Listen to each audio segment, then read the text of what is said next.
tema da minha mensagem hoje é: o preguiçoso não prospera, com base em Provérbios aqui, né? Vou falar sobre este pecado terrível chamado preguiça. Só antes da gente ler aí, espero que você tenha deixado aberto, Provérbios 6:6. Olha para cá só um instante, por favor. Ninguém escolhe abertamente viver de forma miserável. Este não é o desejo de ninguém. Claro, nenhum tolo decidiria viver na miséria. O problema é que o sono da preguiça, que por vezes parece breve, nós não damos conta. E então, vamos procrastinando as coisas, vamos deixando para amanhã, vamos nos tornando a cada dia mais preguiçosos devido a esta era tecnológica a qual nós vivemos. E como diz aqui o texto, veremos que a pobreza, quase como um ladrão, pula para dentro do muro da nossa casa e se instala. E você pergunta, como isso foi acontecer? Ora, você negligenciou princípios durante toda uma vida. Simples assim. Deixo bem claro que os mandamentos ao qual Deus nos ordena não são apenas aqueles contidos no Decálogo. Os mandamentos estão por todo o Pentateuco, estão nos livros de Salmos, Provérbios, nos profetas, estão em todo o Novo Testamento também. Então, tudo que veremos aqui é de fato o mandamento do Senhor para mim, para a sua vida. Então vamos ler Provérbios capítulo 6, versículo 6. É um texto bem conhecido, diz assim a palavra do Senhor. Preguiçoso vai ter com a formiga, observa os seus caminhos e ser sábio. Ela, mesmo não tendo chefe, nem superintendente, nem governante, faz a provisão, o seu mantimento no verão e ajunta o seu alimento no tempo da colheita. Preguiçoso, até quando ficarás deitado? Quando despertarás do teu sono? Um pouco para dormir, um pouco para cochilar, um pouco para descansar de braços cruzados. A tua pobreza te sobrevirá como ladrão e a tua necessidade como um assaltante. Até aí tá bom, olha para cá, por favor.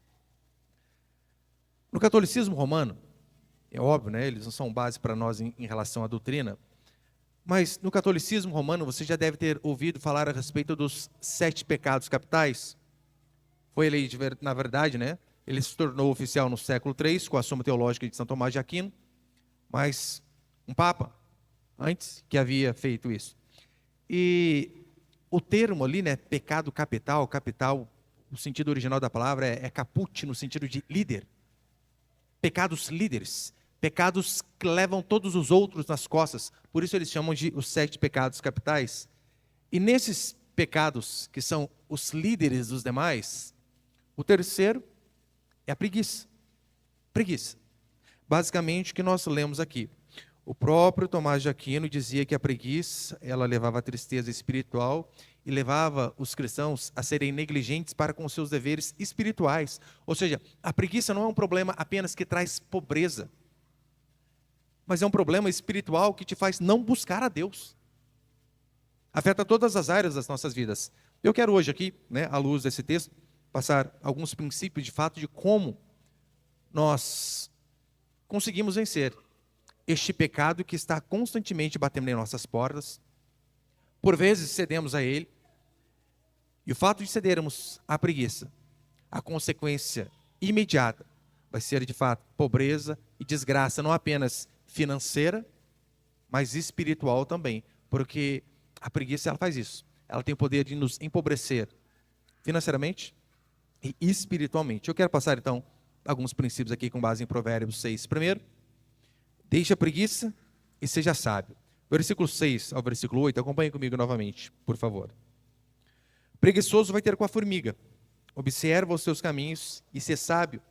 Ela mesmo não tendo chefe, nem superintendente, nem governante, faz a provisão do seu mantimento no verão e ajunta o seu alimento no tempo da colheita. Olha que interessante. Dentro e fora da questão religiosa, preguiçosos sempre foram mal vistos. A prova que isso de fato é verdadeiro, você sabe. Se lá no seu trabalho tem algum preguiçoso, todo mundo fala mal do cara.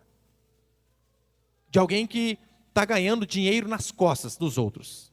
É assim de fato que acontece. Então, dentro e fora da questão religiosa, preguiçosos sempre foram mal vistos. Isso desde a antiguidade. Se você buscar lá Aristóteles, você vai ver que ele acreditava que a preguiça era um defeito moral, coisa de pessoas sem caráter.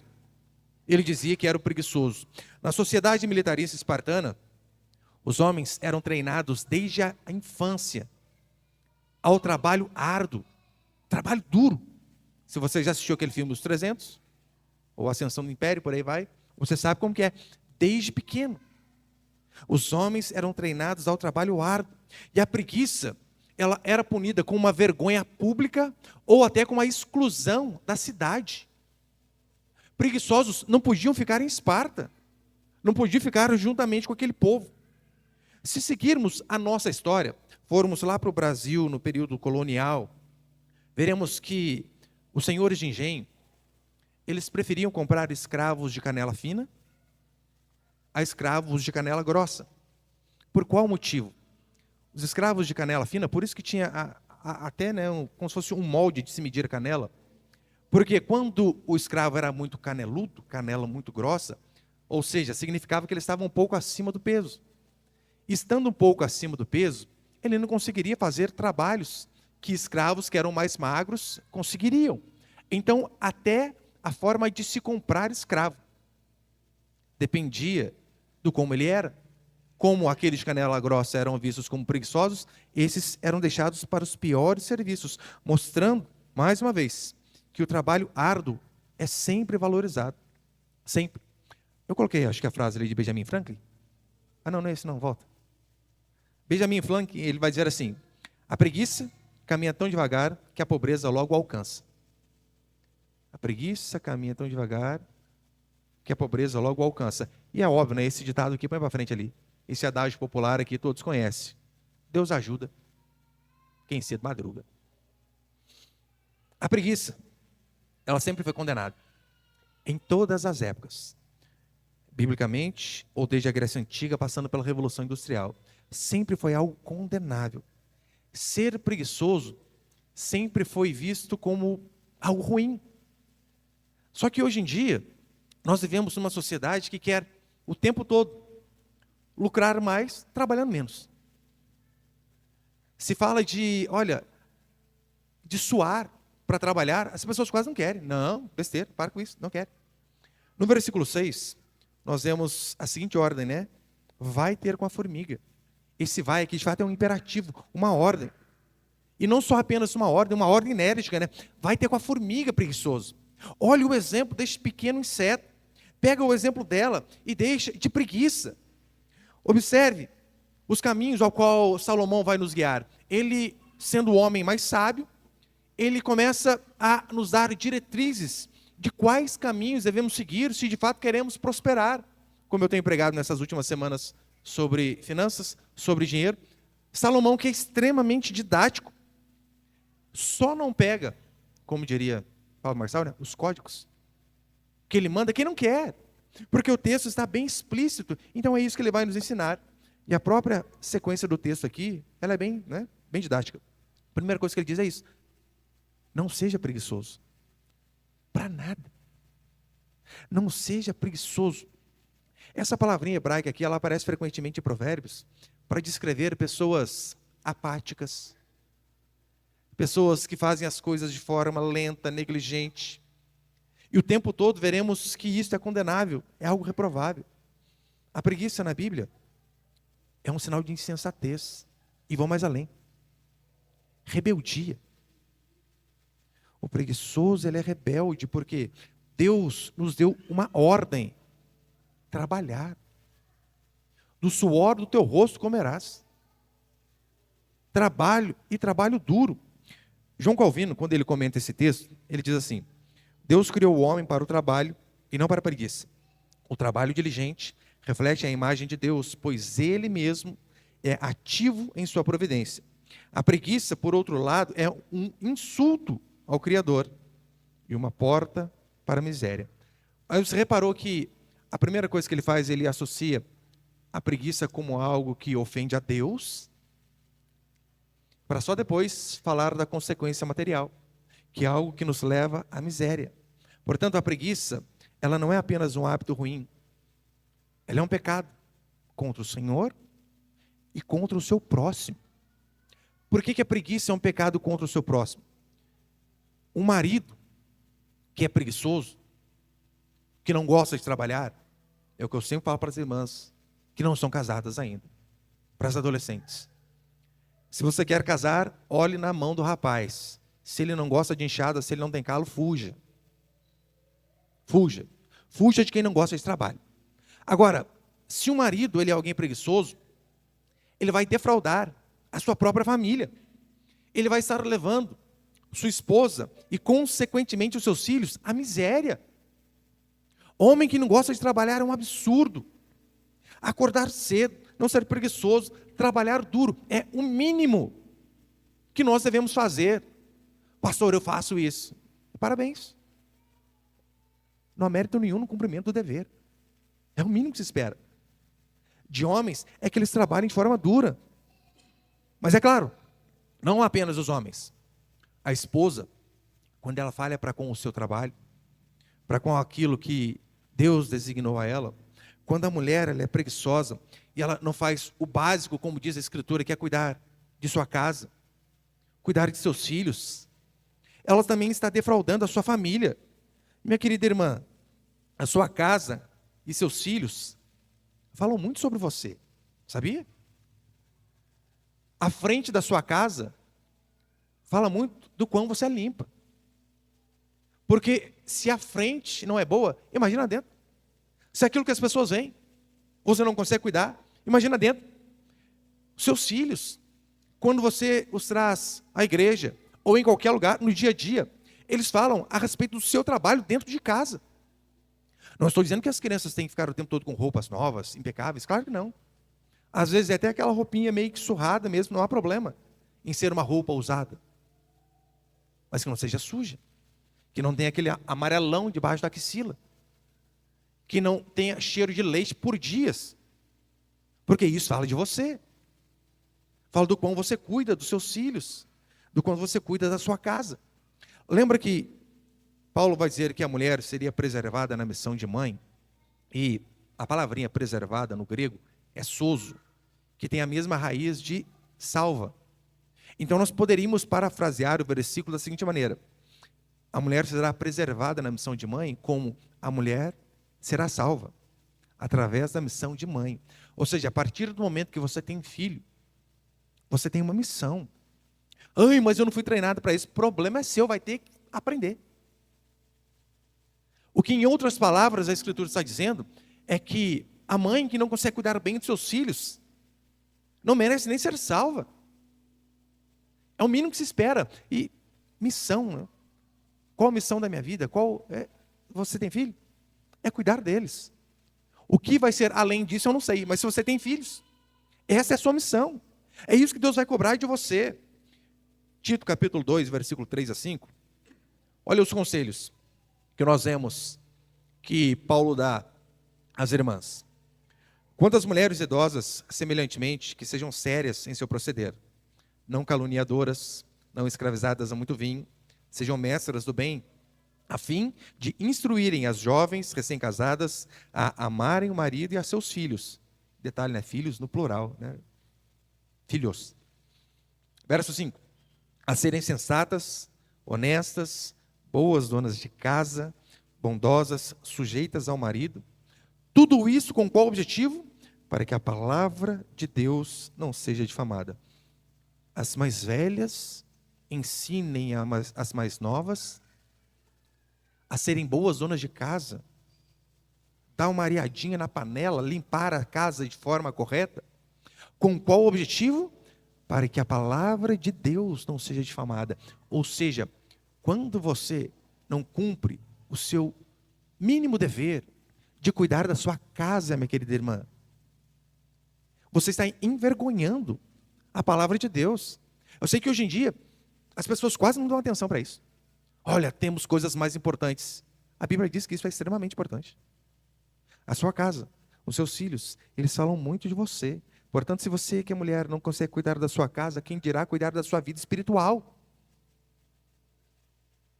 Daquilo que é mais relevante, mais importante, não vai cuidar. A segunda coisa que nós vemos aqui na sequência que ele ensina é que, olha, não trabalhe apenas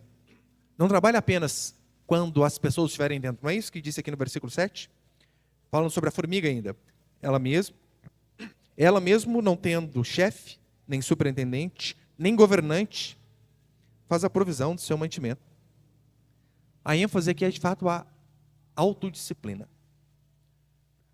Eu e você como cristãos, nós não precisamos ter alguém o tempo todo nos cobrando.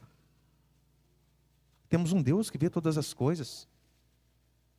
Percebeu como funciona em alguns trabalhos?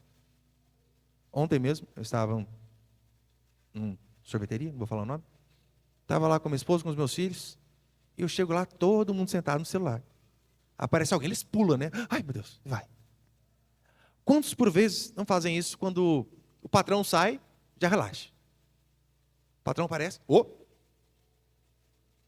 A Escritura vem nos dizer que não é assim que um cristão deve proceder. Que nós não devemos trabalhar de forma correta e honesta apenas quando estivermos sendo vigiados, mas em todo o tempo. Herman Bavinck, ele vai dizer que Provérbios 6 é uma exortação ao domínio próprio. A que nós, como filhos e filhas de Deus, temos o dever de trabalhar de forma honesta, mesmo que ninguém veja. Portanto, não faça só quando cobrarem de você. Seja alguém ativo, alguém prestativo. Ainda que em determinados momentos do seu trabalho, seja ele qual for, os olhos do seu patrão não estejam sobre a sua vida, os olhos do Senhor estão. Os olhos do Senhor passam por toda a terra. Portanto, esse papinho de que, olha, vou matar o tempo, é pecado. É defraudar alguém. É você estar ganhando sem merecer, sem trabalhar, sem fazer por onde. Não roube o tempo do seu patrão. Não defraude. Depois ele ainda vai dizer aqui, seja alguém precavido. Olha no versículo 8, que interessante.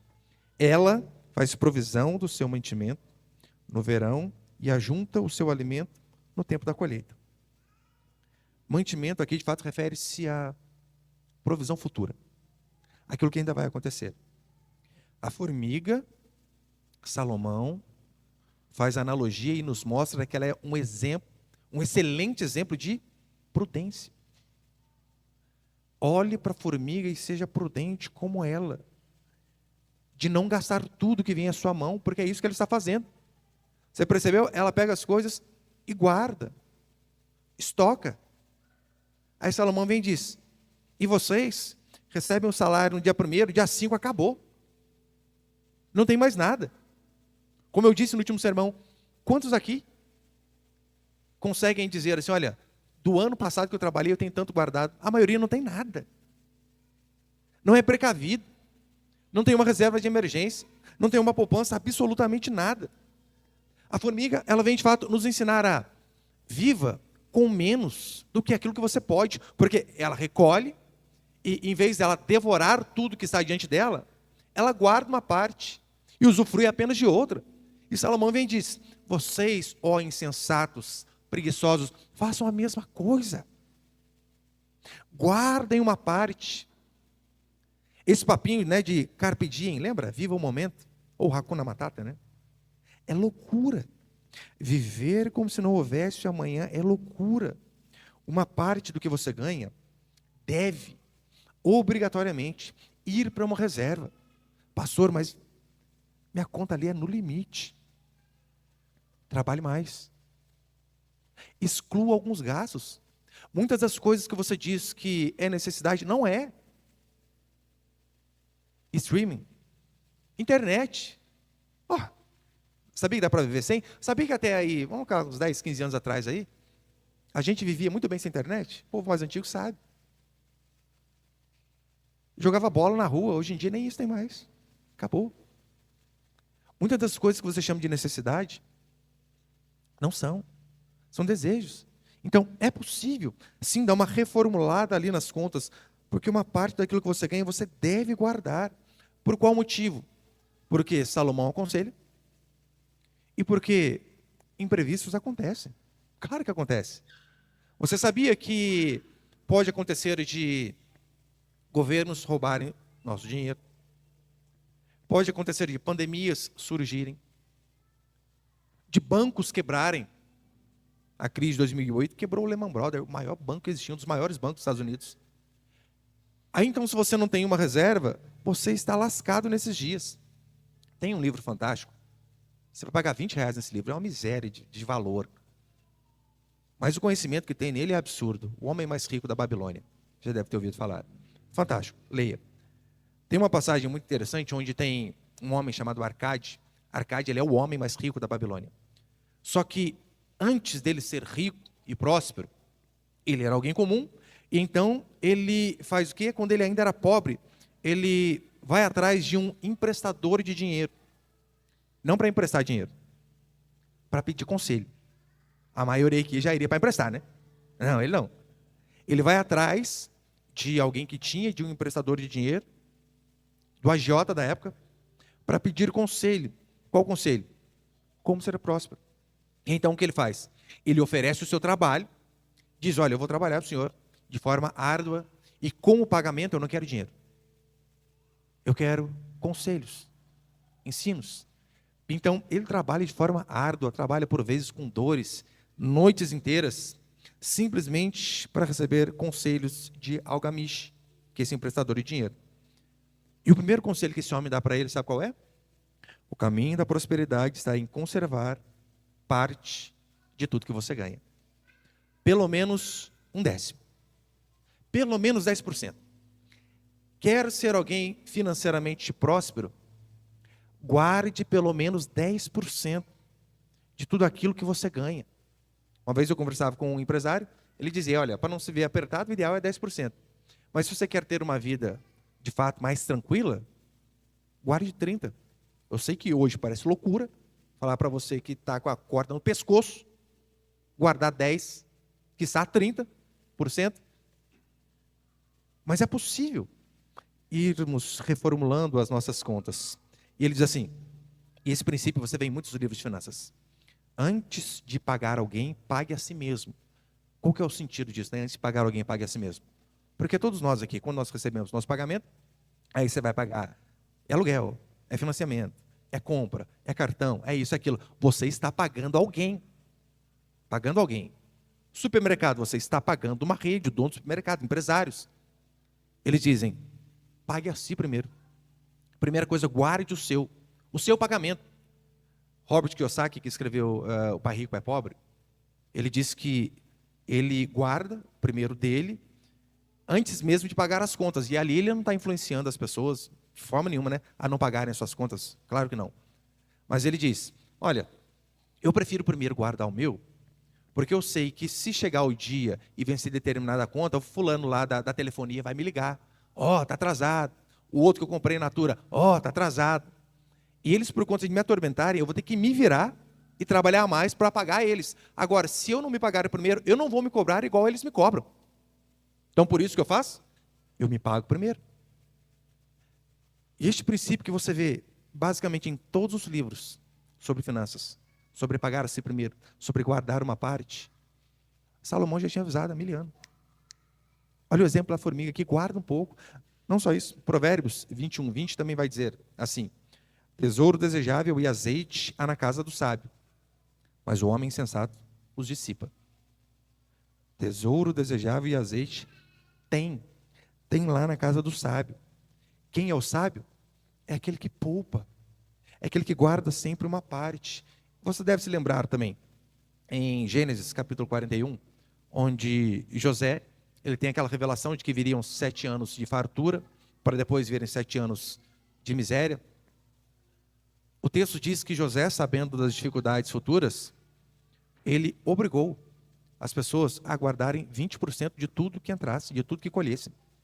20%. Fazendo isso, qual foi a consequência?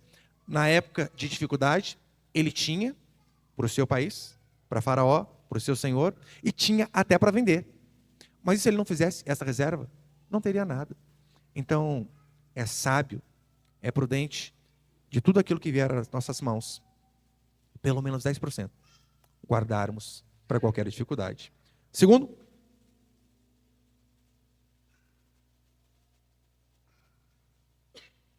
princípio, invista de forma sábia.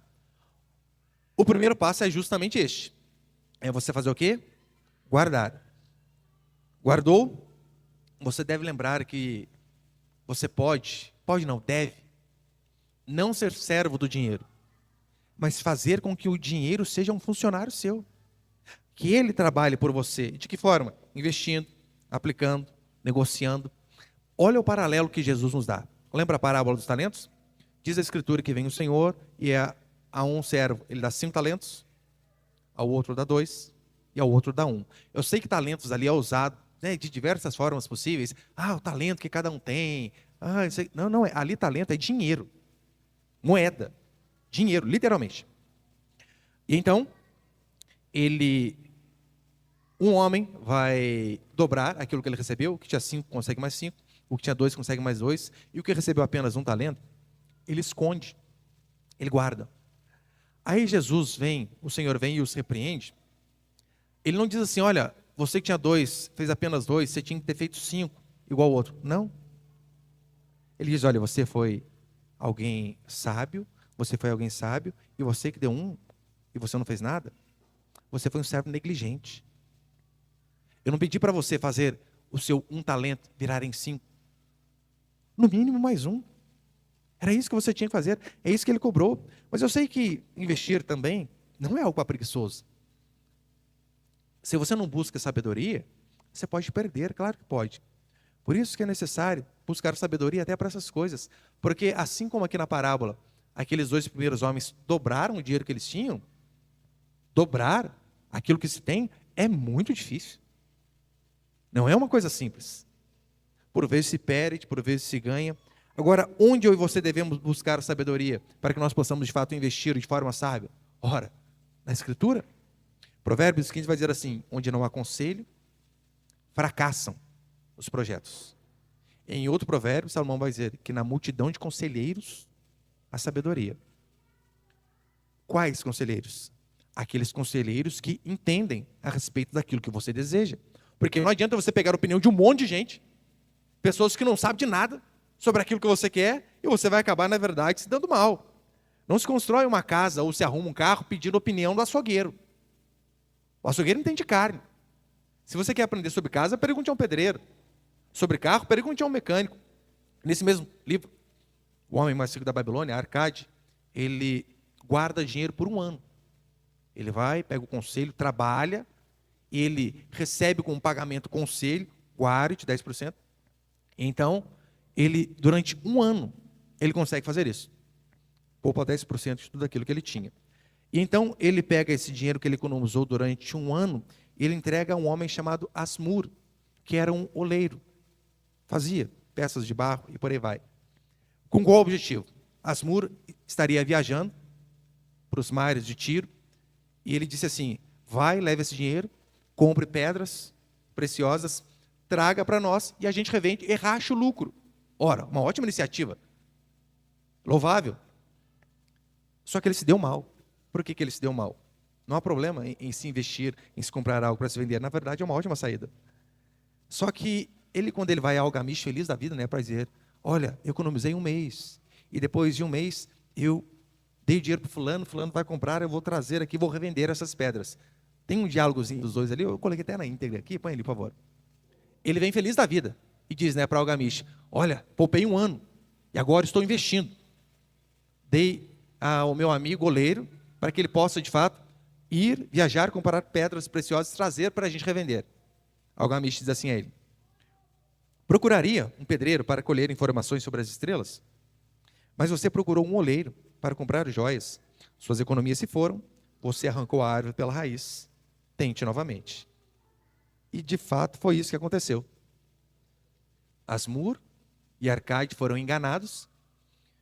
Pessoas venderam pedaços de vidro a eles, se passando como pedra preciosa.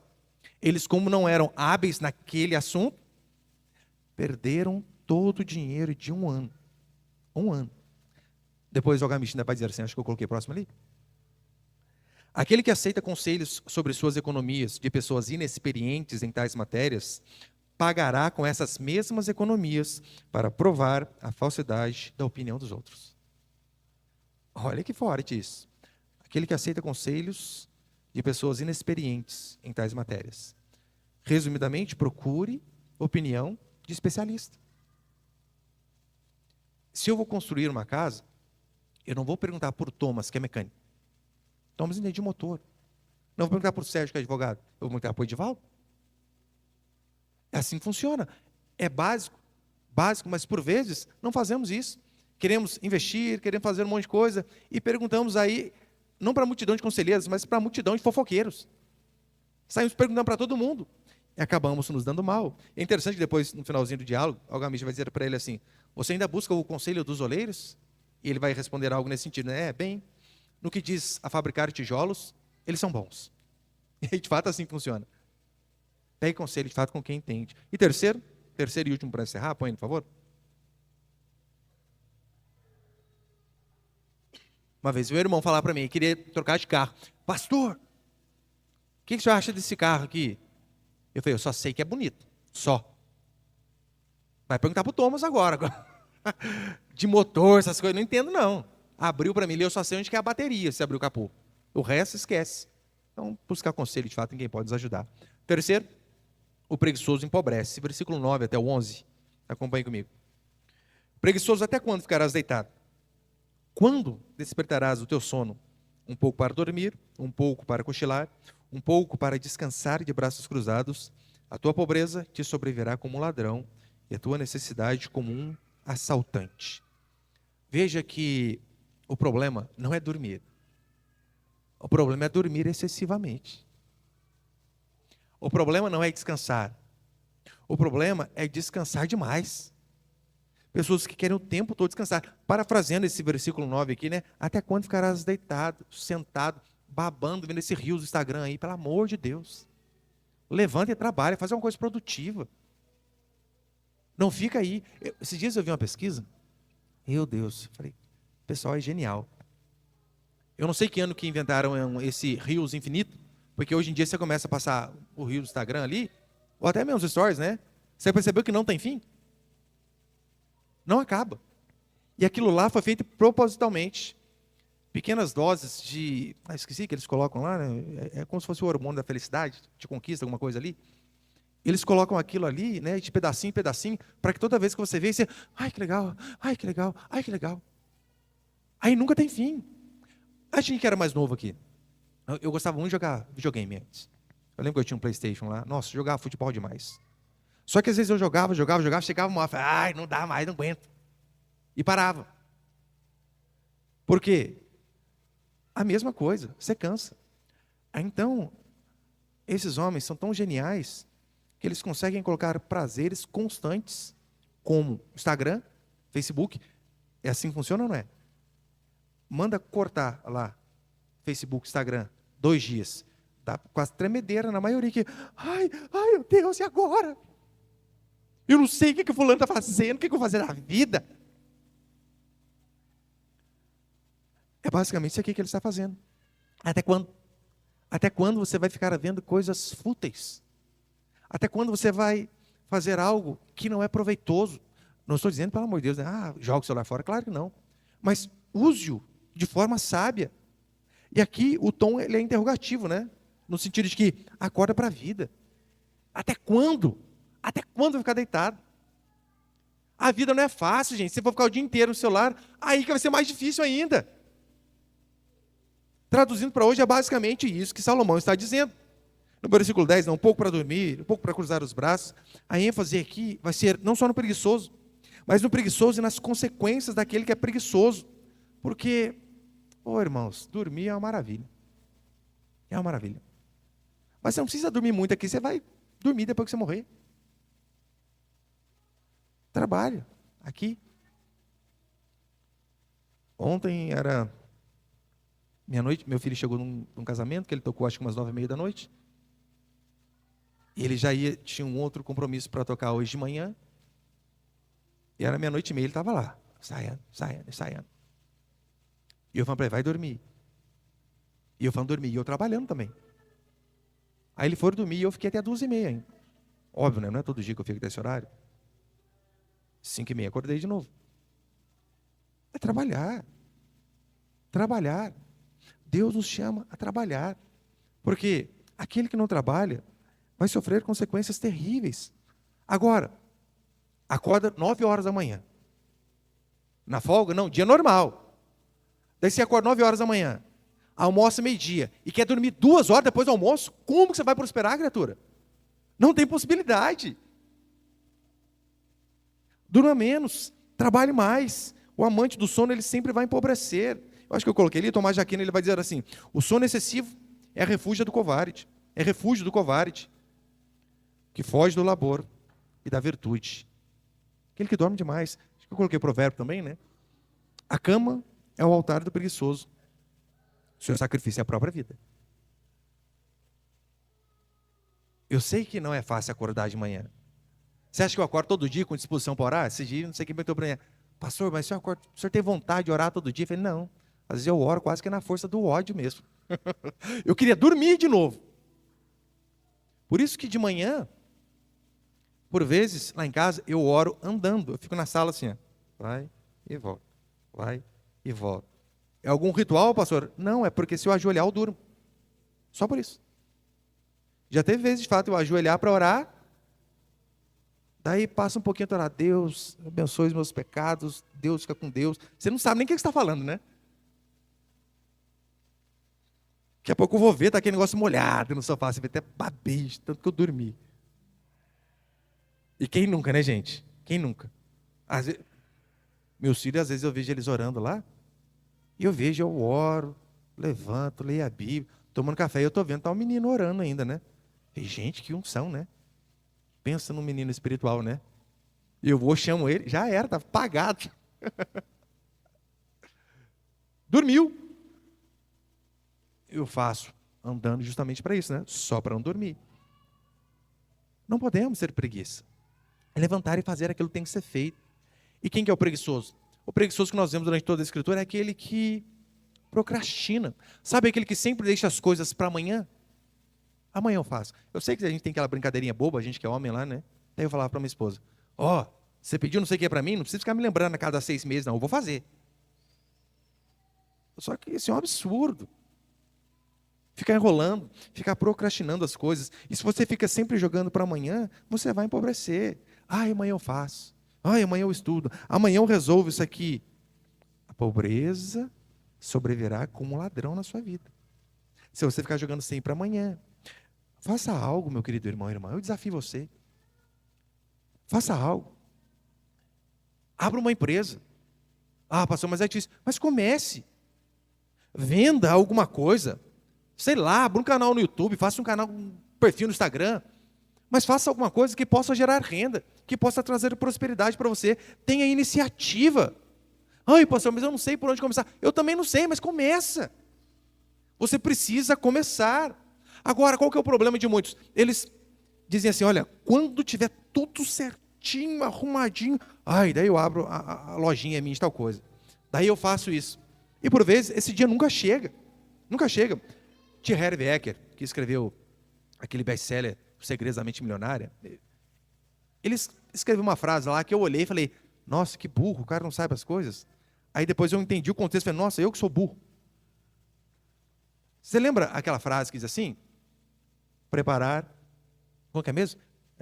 Preparar, apontar fogo. Não é de alguém que vai tirar, né? Aí eu estou vendo lá, ele escreveu errado. Ele escreve assim: preparar, fogo, apontar. Eu falei: nossa, que jumento. Sabe nada. Aí eu comecei a ver, falei: nossa, entendi. Por que ele diz isso, né? Preparar, fogo, apontar. Depois ele vai explicar um contexto. Prepara e faz. Depois você vai acertando o alvo. Não tenta fazer tudo certinho, não. Começa. Começa, então você começa a ajeitar as coisas com o andamento. E assim funciona. Não tinha, esse tempo atrás, essa bobeirinha no Instagram aí, né? Primeiro você começa, depois você melhora. É basicamente isso aqui. Primeiro você começa. Aí depois você vai dando direção. E se eu fizer isso? E muitas vezes você vai conseguir com erros e acertos. Mas você precisa começar. Eu falei a semana passada, Samuel Klein, o fundador das Casas Bahia. Ele começou vendendo as coisas de porta em porta. Começou a vender as coisas a crediário, coisas que não existiam na época. Então ele vendia, parcelava, colocava uns jurinhos ali, e esse cara de porta em porta, igual por vezes a gente vê aqui na nossa cidade, né? Bicicleta vendendo colchão, lençol e por aí vai. O dono das Casas Bahia começou desse jeito. E hoje há um império. Mas ele começou. Então é de suma importância começar. A própria Babilônia ali, se você for ler sobre a história geográfica da Babilônia, você vai ver, era um local totalmente árido, um vale, quase nunca chovia. Dificilmente você veria um agricultor dizendo assim, vou comprar aquele terreno ali para investir. Não tinha possibilidade. Mas homens se dedicaram, trabalharam, não foram preguiçosos, e já deve ter ouvido falar, né, dos jardins suspensos da Babilônia, tudo aquilo que a Babilônia foi um dia. Sem condição. Ou, vamos lá, vamos ser um pouquinho mais contemporâneo aí. Vocês já viram como que está Dubai? Alguém já foi lá para Dubai? Não, né? Só pobre nessa igreja. Misericórdia. Vocês lembram uma vez o videozinho do Dória? Porque eu não sei se algum de vocês aqui foram para Dubai, falando para pobre, né? Eu sou a coisa mais comum do mundo. Apesar que onde eu morava lá, tinha o supermercado Dubai. Naquele lá eu já fui. Dubai era um deserto. O pessoal trouxe praia para o deserto. Você sabia que em Dubai agora eles estão fazendo chover? Literalmente. Olha, o que homens determinados, não preguiçosos, que buscaram sabedoria, o que podem fazer? Qual desculpa eu e você vamos dar? Não temos desculpa, temos apenas que trabalhar. Se você for preguiçoso, o destino é a pobreza. Versículo 11, já estou encerrando, vai dizer assim: a tua pobreza te sobrevirá como ladrão, e a tua necessidade como um assaltante. Lembrando, o crente, ele não trabalha apenas por necessidade financeira. Nós trabalhamos para a glória de Deus em primeiro lugar, independente daquilo que façamos. É aquela velha história de Lutero que eu sempre falo. Chega ao sapateiro diante de Lutero, Lutero, converti, o que devo fazer? Talvez esperando ouvir dele, olha, largue a sapataria e sirva só a Deus. Lutero diz para ele, você faz o quê, sapato? Volte para casa e faça os melhores sapatos que puder. É assim que nós glorificamos o Senhor. Além do mais, Paulo vai dizer em Colossenses que tudo o que fizer nós devemos fazer para Deus e não para os homens. Portanto, não importa o quão grande alguém pode ser hoje. Se a pessoa é preguiçosa, a pobreza um dia vai bater a porta. A miséria um dia vai bater a porta. Só esse exemplo aqui. Vocês lembram da Kodak? Os mais antigos devem lembrar, né? Filme, 24, 36 poses. Só pessoas de cabelo branco fazendo. Ou que pinta, né, irmãs? Ou que pinta. Mas a Kodak, ela é um exemplo clássico de que, de fato, a inatividade, a preguiça, ela pode levar ao fracasso. Em 1975, eu não sei se eles inventaram a primeira câmera digital, só que daí eles não partiram para evoluir aquilo que tinha sido feito. Ao ponto que Canon e Sony começaram a investir pesado na fotografia digital. A consequência é que em 2012 a Kodak decretou falência. Porque não quis evoluir junto com o mercado, junto com a população. Acho que não, fizemos aqui, tá bom. Meu Deus, se uma fábrica dessa, se uma empresa dessa pode quebrar devido à letargia, à preguiça, quanto mais a nós. Hesíodo, um filósofo grego, ele dizia que a ociosidade ela é a mãe da fome. Sim, o ócio, a preguiça, sempre vai ser seguido de miséria. Aí nesse texto Salomão coloca como exemplo a formiga, para que eu e você de fato venhamos a aprender, a abandonar a preguiça e a trabalhar de fato para que Deus seja glorificado. Acho que eu coloquei ali só a frase de Calvino para terminar. Calvino, falando a respeito desse texto, ele diz assim: a formiga, sem necessidade de supervisão humana, cumpre o seu dever com fidelidade, envergonhando aqueles que, dotados de razão, desperdiçam suas vidas em ociosidade. A preguiça, portanto, queridos, não é apenas uma falha moral. Ela é uma rejeição do chamado de Deus para o trabalho. Porque foi isso que Deus nos ordenou. Trabalho. Deus dá o trabalho para o homem como vocação. E diz que aqueles que não obedecem a esse chamado de trabalhar de forma árdua, estão pecando contra Ele e vão trazer miséria, desgraça e pobreza para todos que estão ao seu redor. Que Deus de fato possa nos livrar de sermos preguiçosos, que possamos lembrar que o nosso trabalho glorifica o Senhor. Não importa o ofício que tenhamos. Não é apenas o ofício pastoral que glorifica a Deus. Claro que não. Toda a profissão é digna. A dona de casa, que limpa a sua casa 10 vezes no mesmo dia, deve lembrar que ela não deve fazer isso com preguiça, porque o seu serviço glorifica a Deus que está no céu e vê todas as coisas. Amém, meus queridos irmãos?